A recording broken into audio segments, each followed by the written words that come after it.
Gregg Popovich's Spurs have been around much longer than I've even been alive. The crazy thing is, there are people who will never be old enough to see Tim Duncan essentially handing the torch to Kawhi Leonard. The same way I never witnessed a Spurs franchise guy go from David Robinson to Tim Duncan. Despite the change, however, the Spurs engine is still covered by the same mechanic: Gregg Popovich. And for as long as Pop has been on the Spurs sideline, the theme has been just win, baby. But what's impressed me most with San Antonio has been their ability to locate, acquire, and develop young talent. From Bruce Bowen, Tony Parker, Amani Ginobili in the early 2000s to Kawhi Leonard in 2011, despite never being in the lottery, the Spurs have continued to accumulate young talent out of thin air. Most recently, using 3 picks that all happen to be number 29th overall to draft Derek White, Dejounte Murray, and Keldon Johnson, proving this franchise can make something out of nothing. It's something they've been doing for as long as Gregg Popovich has been in San Antonio. But there has been one thing which has limited the Spurs since Kawhi Leonard's divorce. Being the truism, this is a star-driven league. The further you go from the upper echelon of the draft pool, the harder it is to acquire a franchise-altering young star. The Tim Duncan effect. Yet, even while being miles away from a top pick since getting Tim Duncan in 1997, they've continued to cash in on late-round draft picks from locating and developing diamonds in the rough. With that being said though, as the wheels of the Spurs playoff streak started to slow down, they've gotten closer and closer to getting a swing for the fences in the NBA draft. Usually in the draft, there's a constant: bad NBA teams, who are bad for a reason. A bad owner, a questionable front office, which usually becomes a revolving door of coaches and players, and most notably, no culture or stability within the locker room. And ultimately, that said franchise will sit in the lottery as they shed draft picks year in and year out. The Spurs, however, are the opposite. They have perhaps the best coach in NBA history. 2 guys in R.C. Buford and Gregg Popovich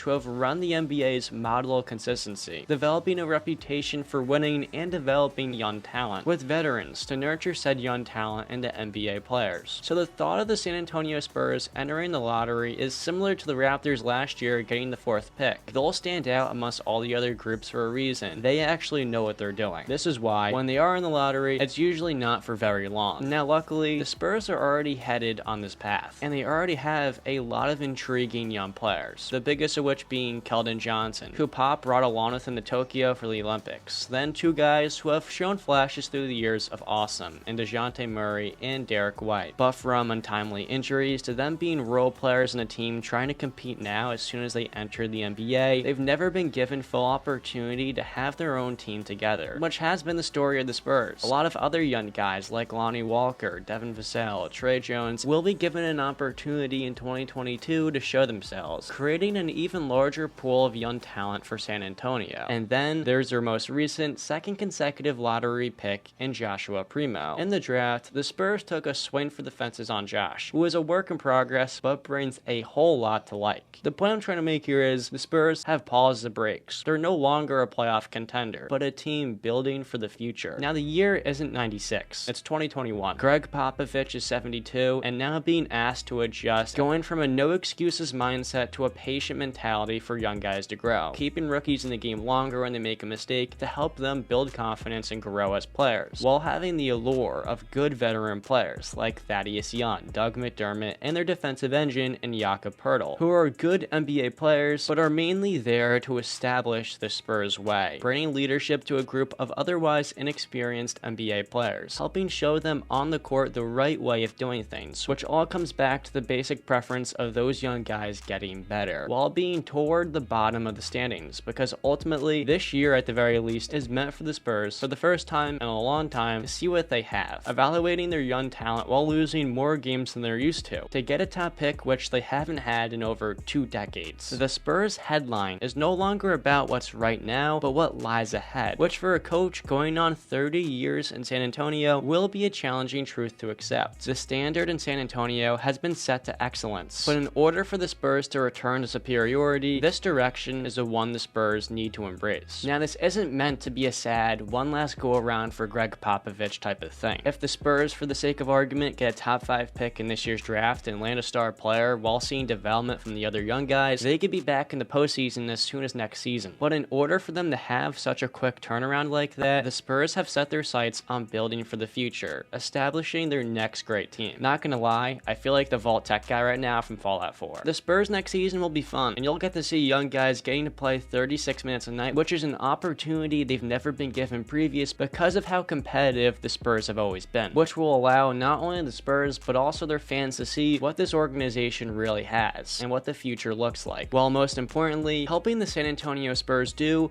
what needs to be done.